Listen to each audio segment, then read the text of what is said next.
ఏమున్నది, వీళ్ళని కోసి రక్తం చల్లితే పంటల మీద అదే పండుతుంది. ఎందుకంటే వీళ్ళ బలుపు కొవ్వు పంటలకు సరిపోద్ది. కరువు వచ్చింది, అందుకే ఆరుతడి పంటలు వేయండి అని చెప్పి 6 నెలల నుంచి మొత్తుకుంటున్నాం. దానికి తప్పులు పట్టిరు. నీళ్లకు ఆధారపడి నీళ్లను అధికంగా వాడే పంటల్ని వేయకండి అని ఎన్ని రోజుల నుంచి చెప్తున్నాం మేము. మీరు లేరా? ముందు నుంచి మేము రైతులకు సూచన చేస్తూనే ఉన్నాము. ఇప్పుడు కూడా మా సూచన ఒకటే, ఆరుతడి పంటలు వరి ఎక్కువ వేసుకుంటే నీళ్ళు ఎక్కువ అవసరం, దాంతో పంట నష్టపోతారు. ఆరుతడి పంటలు వేయండి అని చెప్పి మేము మీటింగులు పెట్టి రైతులకు రైతు బజార్లల్లో లేకపోతే రైతు వేదికలల్లో వాళ్ళని మొత్తం అవగాహన కల్పించే సూటిగా ప్రభుత్వం రేవంత్ రెడ్డి ప్రభుత్వం నడుతున్నా ఇంత జరుగుతుంది. ఉత్తర తెలంగాణలో ముఖ్యంగా కరీంనగర్ మొత్తం పంటలు ఎండిపోతున్నాయి. పంటలతో పాటు తాగునీరుకి ఇబ్బంది అవుతుంది. మేజర్ కార్పొరేషన్కు తాగునీరుకి ఇబ్బంది అవుతుంది. మరి ఇంత మేము దగ్గర ఒక 1 మంత్ నుంచి కన్నెపల్లి నుంచి మోటార్ లాంచ్ చేయి మా బాధ చూడమంటే ఎందుకో పట్టించుకోకుండా మీరు మంత్రులు దేవాదులే వేరు పోండి, నో ప్రాబ్లం. మరి మా కరీంనగర్ ఏం తప్పు చేసింది? మా కన్నెపల్లి ఏం తప్పు చేసింది? మా మేడిగడ్డ ఏం తప్పు చేసింది? ఎందుకు ఇటువైపు మంత్రుల బృందం వస్తలేరు? అంటే కాళేశ్వరం ప్రాజెక్టు కరీంనగర్ అనేది తెలంగాణలో భాగం కాదా, అంతర్భాగం కాదా? ఎందుకు మా మీద కక్ష ఇది? పోండి, దేవాదుల పోయిండు కదా, శబాష్. రేపు మీరు ముఖ్యమంత్రి గారు మీ మంత్రుల బృందం రండి, ఎల్లంపల్లికి రండి, రేపు హెలికాప్టర్ వేసుకొని వెళ్ళిపోండి.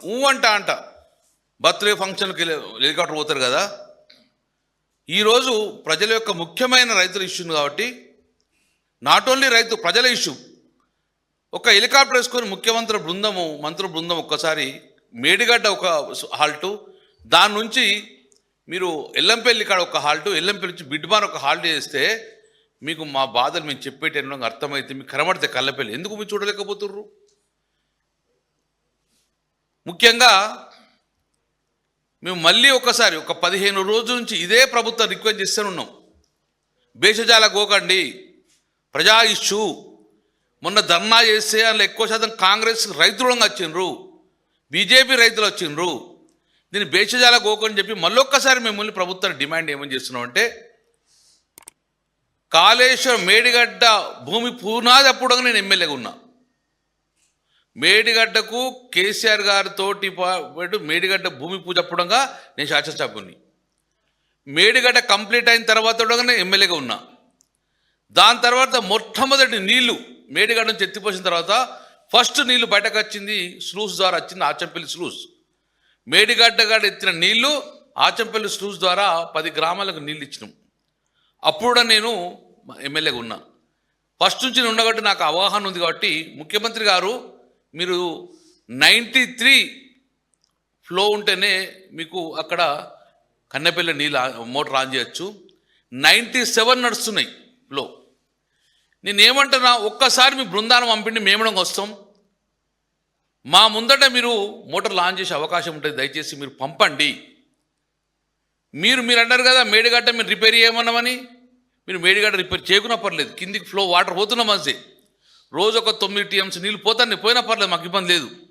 కానీ ఆ మేడిగడ్డ రిపేర్ చేయకున్నా, మేడిగడ్డ కూడా వాటర్ అరేంజ్ చేయకున్నా కన్నెపల్లి పంపు కూడా ఫ్లో ఉన్నది, కన్నెపల్లి పంపు కూడా మోటార్ లాంచ్ చేయండి. అన్నారంలో నింపకండి. అన్నారం నింపితే భద్రాచలం కూలిపోతుంది అంటారు కదా, మునిగిపోతుంది అంటారు కదా. అన్నారంలో నింపడం లేదు.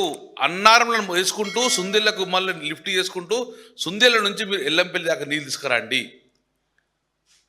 ఇదక్కడ ఒక పని చేయండి, మేము మీ ఎంబడి వస్తాం, మీరు మమ్మల్ని అమ్మనండి, మేము వస్తాం. ఒకవేళ మీరు తప్పు చెప్తే గిట్ట ప్రజల ముందు మమ్మల్ని దోషిగా పెట్టండి. కానీ మీరు ఎల్లంపల్లికి మరియు కన్నెపల్లి పంపుకు మీ మంత్రుల బృందాన్ని పంపండి, ఇంజనీర్లను. ఒక్కటి మాత్రం చెప్తున్నాం, ఈరోజు మిడ్మానేరు ఎండిపోయింది. మిడ్మానేరు ఎల్లంపల్లి నుంచి మిడ్మానేరు 2 రూట్లో వరదకాలలో ఎన్నో స్లూస్ ఉన్నాయి, 100 స్లూస్ ఉన్నాయి. ఆ రైతాంగా మొత్తం కూడా రైతులు పంట వేసే పరిస్థితి లేదు. అక్కడ నుంచి మిడ్మానేరు నుంచి ఎల్ఎండికి వచ్చే నీళ్లు రాక ఎల్ఎండిలో ఇప్పుడు 5.3 TMCలు నీళ్ళు ఉన్నాయి. అందులో 3 TMCలు మాత్రం డెడ్ స్టోరేజ్, అంటే ఉన్నది 2 TMCలే. ఇప్పటికీ బూస్టర్ పంపులు ఆన్ చేస్తున్నాం కరీంనగర్ నగరానికి. 15-20 రోజుల తర్వాత ఎవాపరేషన్ లాస్ వలన ఆ బూస్టర్ పంపులకు కూడా నీళ్ళు అందే పరిస్థితి లేదు. తాగునీరు కూడా ఇబ్బంది అవుతుంది. జీవితంలో ఎప్పుడంగా ఈ జూలై మాసంలో డెడ్ స్టోరేజ్ రాలేదు. ఎప్పుడంగా మిడ్ మానేరు ద్వారా నీళ్ళు వింపుదము.